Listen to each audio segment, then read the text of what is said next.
Live. You're listening to Live with Men, the podcast. Yeah. So I want us to go back to the point here when the war started. Okay. Easy unrest iliyotokea sasa hivi. Yeah. Where were you? Na reaction yako ya kwanza ilikuwa ni nini? Do you remember like ulipoona kwamba yani okay, tulikuwa tunasikia lakini now this thing is here and we need to act? Yeah, I remember, when the war started, kama nilivyosema Sudan kumekuwa na hizi unsettled movements, unajua, ups and downs. So kuna mambo ambayo ilikuwa si jambo la ajabu kuona Sudan. Mfano kama kuona labda wanajeshi barabarani ama kuona labda tear gas ama demonstrations. It's something so normal, unajua. Unatoka nje unaona these guys the roads are blocked, so let me just not use that road, let me use this other road. It's something normal, So when the war started, no one knew anything about that war, Hakuna mtu ambaye aliwaza kwamba kutatokea vita. Kwanza it was during Ramadan, ambayo it's something, it's a holy month, Ramadan. So kwamba the country ambayo it has over 80% of Muslims, kwamba how can these people start fighting during Ramadan? So ni muda ambao tulikuwa relax, unajua, watu walikuwa nasubiria Eid. I think ilikuwa ile 10 la mwisho Ramadan. I think kama siku ya 26 ama 25 hivi Ramadan. So watu relax hapo, watu wamechoka, watu wanasubiria counting down days, like in the next 4 days ni Eid na nini, unajua. So watu walikuwa relax. Hakuna mtu angewaza kwamba ingetokea vita. So going exactly at the day when the war started, hapo nazungumza on 15th of April, ilikuwa Jumamosi. So on Saturday, now I had a friend of mine and Ben tumepia pamoja kwenye article, like we did the thing together. We are two of us. My friend is called Sami. Sami is from where? Sami is Sudanese. Okay, so for him, he's Sudanese person. Good friend of mine, he was my classmate, so nimejua naye for the last 5 years nikiwa Sudan. He's your boy, kabisa. Yeah, he's my boy. Yeah. So Sami, even before the war started, he had moved to our apartment, the place where I was living. It's called the Riyadh. So Sami can move, amekuja tuishi pamoja. So like we had a couple of rooms. So he had taken one room. So like we were living together. So the previous day, we had assignments, unajua tunaandika ni, kwa sababu vita imetokea, I was at the last semester. So I would just, ndio ulikuwa unamaliza. You are 6th year. Exactly, yeah. On my 5th year school, like ile mwaka moja ruga. So yeah, ilikuwa like namalizia hapo, tunajiandaa na projects na nini, hizo thesis, So tuko na kazi za shule, unajua. Yeah. So tunaandika hapo nini assignments. So now on the next day, we were supposed now tuende shule sasa kusubmit, unaona, ambayo ilikuwa it wasn't that must kwenda, ilikuwa ni option. So Sami akasema okay, in the morning mimi nitaenda. So by that time mimi nilikuwa apart from school nilikuwa nafanya taxi. I was a taxi driver. I had my car. So I was doing taxi, so I knew a lot of people around there. So I had a client. Oh wow, these guys are spoiling us today. By the way, this is a proper coffee. Kama you love our coffee na nini. Oh, thanks. This is really, they call it Tanzania so pearberry. Yeah, okay. Pearberry? Yeah. Pearberry. Proper. Oh, this is so nice. Nice. Yeah, so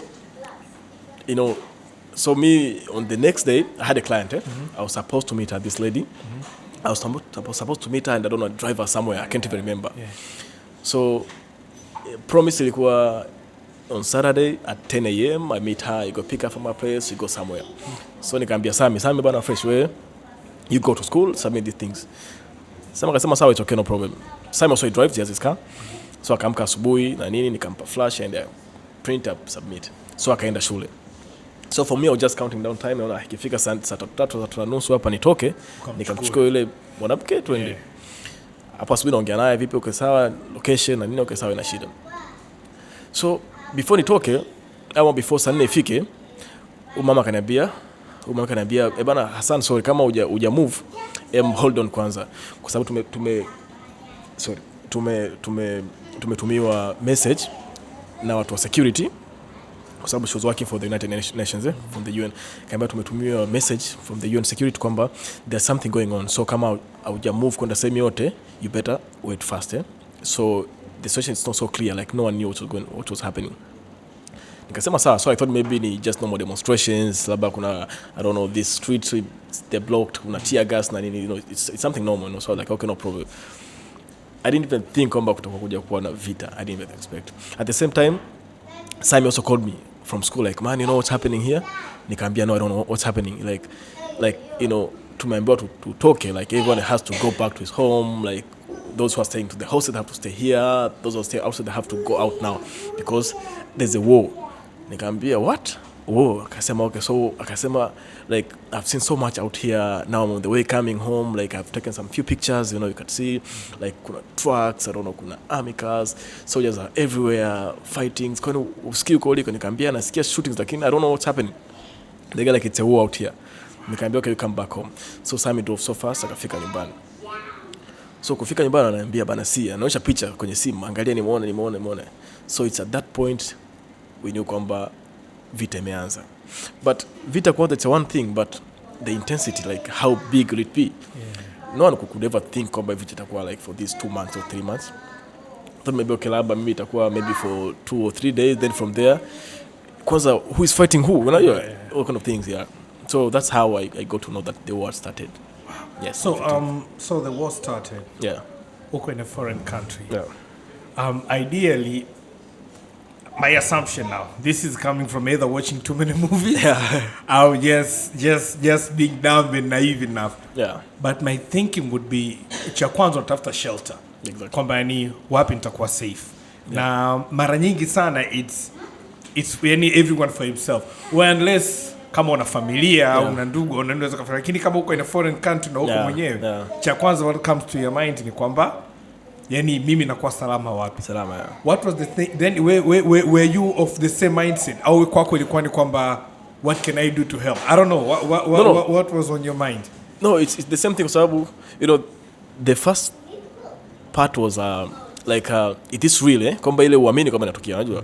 Kwa sababu the first day, the second day, I think on the first day at night, when it got at the evening, you know, so kwa una taarifa kwamba like if you're inside, don't move, like just stay where you are, just stay indoors. Nje kule it's a war ground, so just stay inside. So the first thing was to accept kwamba okay, now this is the war, and definitely like you have to be safe. So the idea was like, yes, okay, so let's just be safe and hold on and see itaisha vipi, you know. So it was just like that kwamba okay, let's just wait and see.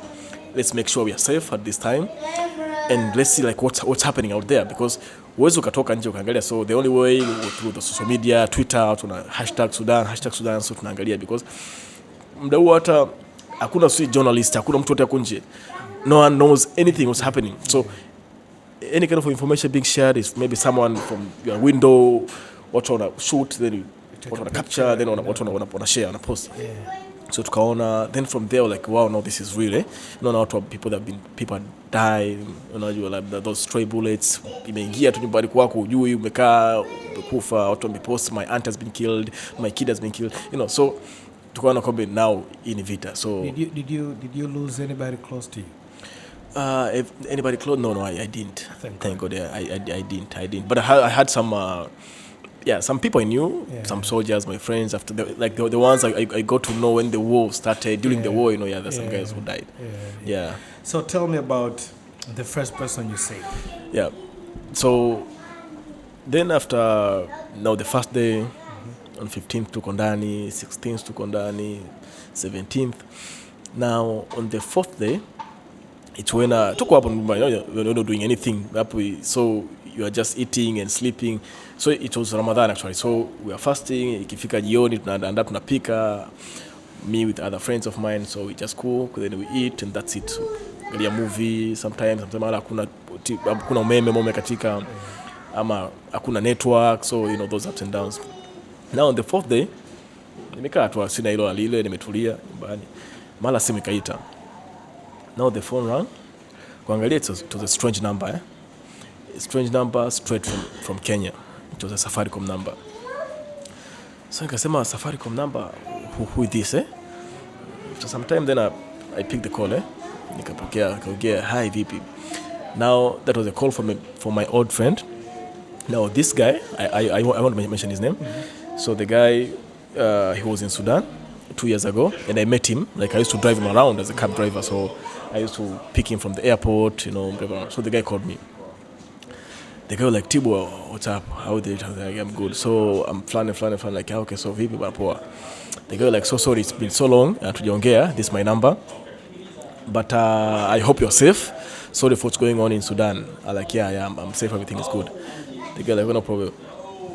The guy like, sorry, I have a request for you, eh? Nikaambia naomba msaada kutoka kwako. I know you have a cab, you have a taxi, so please, I have my friend, my colleague, and my boss. This lady, she's somewhere stuck in Khartoum 2. So Khartoum 2, it wasn't very far from where I was staying, but between where I was staying, Riyadh, and Khartoum 2, kuna airport. So at the airport, vita ikianza, manake those are the ones of the hot spots, eh? Yeah. So ile airport ilikuwa imeshikiliwa na wale RSF guys, eh? So kulikuwa kuna huge fighting zinaendelea katikati pale. The same to Khartoum 2, because Khartoum 2 it was a place where it's like maybe unasema kama Masaki hivi, unajua kuna a lot of embassies, a lot of diplomatic houses, and it's a bit high end areas. Then kuna hizi njia za kwenda presidential palace, kwenda ikulu, kuna njia za kwenda army headquarters, so it's a bit a strategic area, no? So itself being located that area, kuna mapigano mengi sana endelea, so you can imagine how intense it was. So jamaa kaniambia bana, huyu mtu wangu, huyu rafiki yangu yuko wapi? Ipo Khartoum 2. Yuko stuck there. She's stuck there, she's alone. The fourth day now, hana umeme, hana maji, unajua, alafu it's so tough for her. She's crying, and as we are speaking, her phone is on 5% only. So anytime inazima. We have tried all the ways, tumejaribu watu wa security, watu wapi ofisini kwao na nini, imeshindikana. She decided to call me. I'm in Kenya, you can imagine, eh? Yeah, so I'm the last person she called me, Yeah. And for me, the only person I can think about it's you. So Tibwa, you just think about it, eh? Please, you think about it. If you can do it, I would really appreciate it. Like, you just go and do it. Then the guy akakata simu. So hapo sasa ndo kwanza kudigest what the guy told me.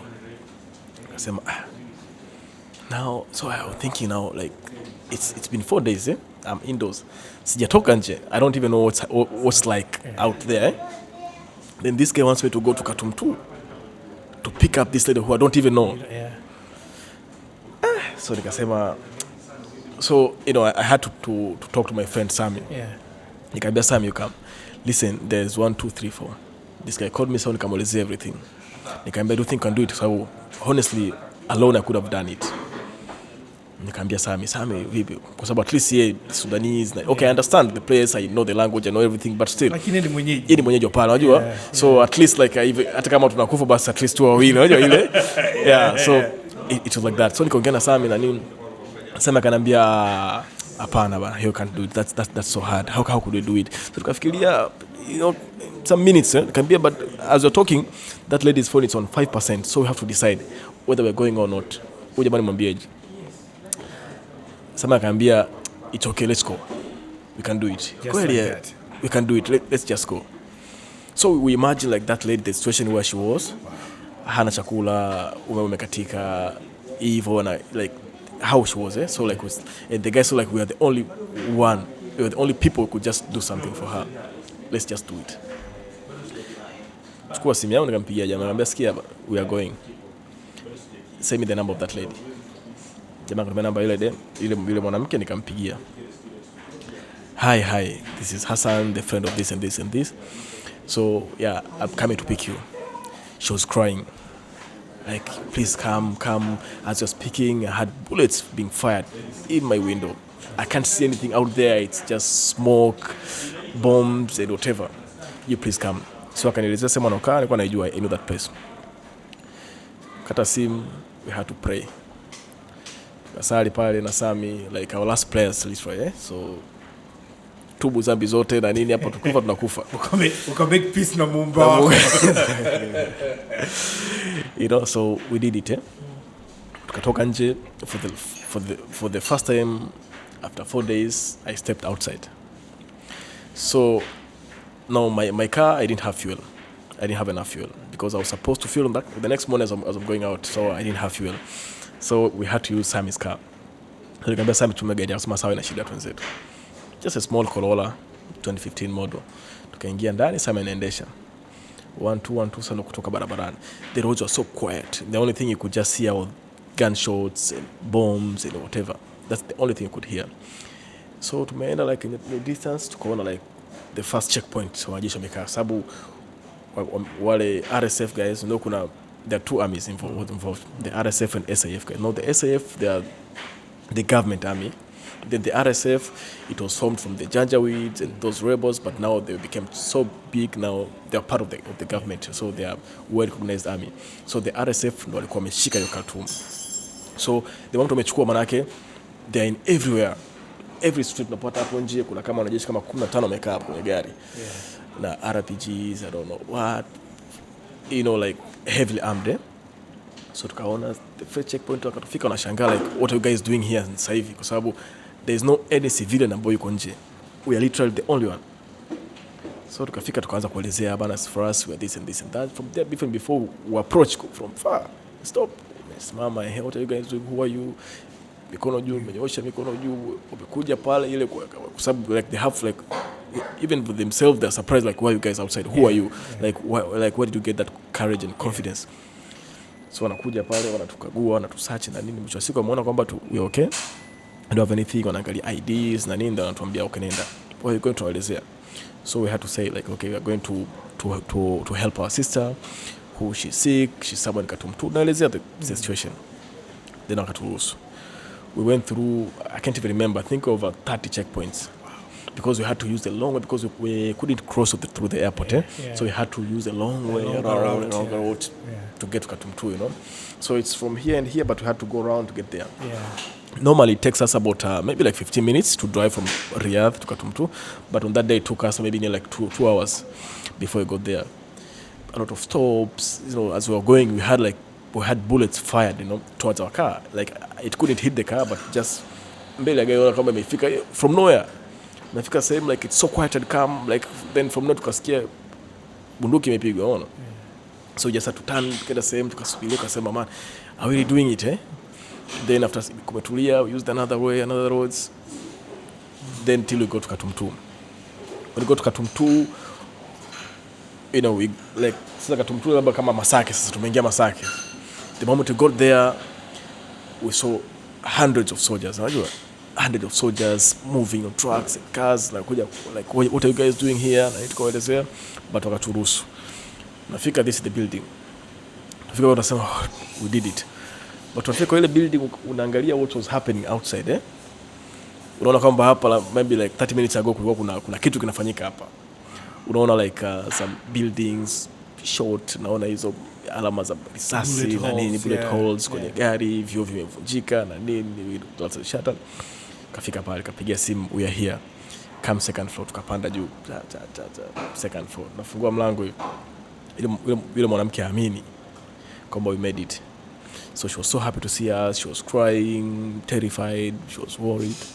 But yeah, so tukaingia ndani. So she had to, you know, to walk us around, akatuelezea okay, this one, na tuonyesha zile risasi, like I saw it. So yeah, so like you guys, I just want you to take me from here, take me to the hotel. So kuna hotel inaitwa Salam Rotana, which is not very far from where she stays, eh? It's more close to the airport.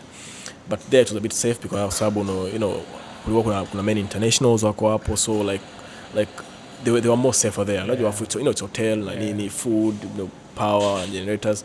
So like you take me to the hotel. You know, imagine the way Sudan is hot, eh? Then staying without electricity, you know, like unavozungumzia like 45 degrees, 46 degrees, eh? Like uwezi ukasurvive kama una fan ama una AC. Sometimes utafanya hii fan ifanye kazi, it blows heat, eh? So now imagine hauna umeme. It's extremely hard, like you can't even imagine how hot it is.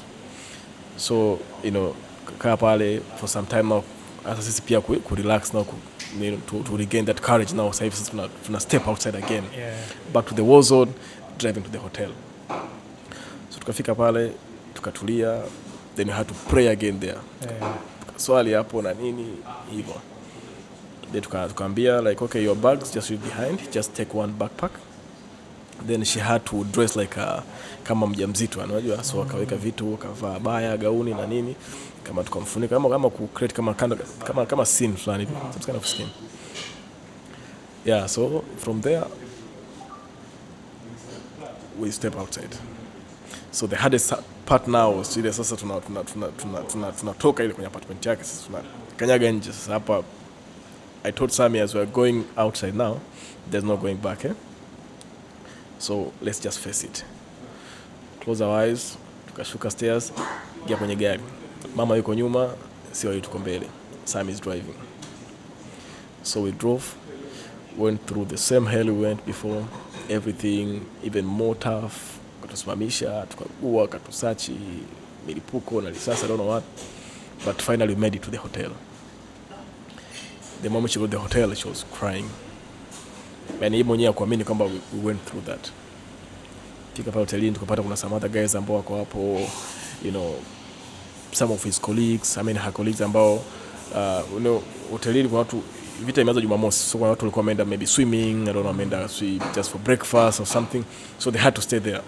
So for them, so they have 4 days, they haven't even gone out. Wanaona tu kwenye TV kwamba kwamba the war is going on. So she was so happy being there. Watu wakafurahi, people were surprised like, wow, this guy, they did it. So tukakaa sehemu, then watu wakaja kutushangaa sasa, hey, vipi mmewezaje, maswali vipi koje, kunapitika na nini hizo. So that was all about the first call. Wow. Yeah. Wow. So that is the person that's okay. One time unaweza kusema kwamba ni bahati mbaya au ni bahati nzuri. Yeah. But how did we get to 60? Good question, Or more than 60. Yani kwa sababu one time, yeah, it's okay, yeah, it's cool, nimemsaidia huyu mmoja. Yeah. Then how did you get to 60 people? Well, so no tumemchukua huyu mtu wa kwanza, so tumefika hotelini. Now for us the biggest focus now it's you know, it's like now how are we going to get back home, you know. So tumefika hotelini, she's safe, but for us we can't stay there, we have to go back home. So our focus was just to go back home. So she came to us, akatuambia bana, thank you so much for what you did, mmenisaidia, I can't thank you enough, blah blah blah, you know, we spoke. Then from there akatuambia like, you guys will help me, yes, but I just want to tell you something, kwamba the situation you found me in Khartoum 2, we have more than 30 staffs from our organization who are still there in Khartoum 2. Stuck. The same situation where I was in, or some of them even worse, because there's some who they have their families, they have young kids and everything. So what to choose? Akasema mimi like siwatumi, I'm just saying, if you guys will think you can do anything, please, we'll appreciate. Well, like no, for us, let's just go home first and that's it. Yeah. So hatuku agree, or we didn't even promise anything, we just left.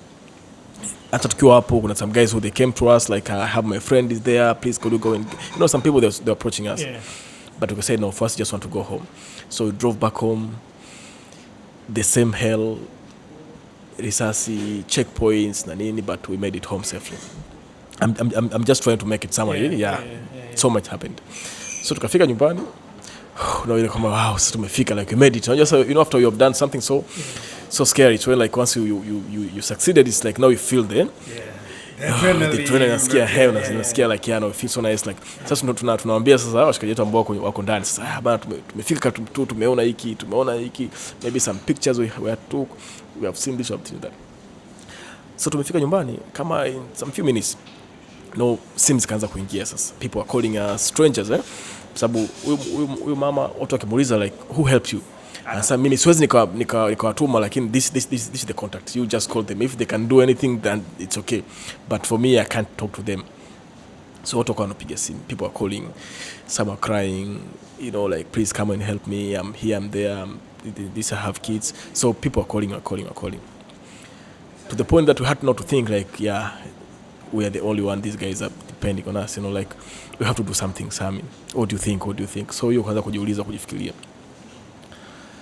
Then now this time around, for me it was really hard to accept kwamba I'm going back. Then nikasema hapana, mimi siendi bana. But sana kanambia no, let's just go and help these people. Nikasema okay, no problem. After some time kufikiria, I'm going to relax, katoka sema okay, it's okay, let's just go and help these people. We did the first time, yes, the same way we spoke to these people. They didn't harm us, you know, si kwamba to shoot or anything. No, we are safe. Let's just go and help these other people. I called that lady, nikamwelezea bana, sisi we are going back to Khartoum 2. Who should we go and pick? So we accepted. So literally we were working under her. So she was telling us, okay, go to Khartoum 2, this place, go and pick this one, this is the number. Ukifika pale, call this one. So we went back to Khartoum 2. Live. You're listening to Live with Men, the podcast.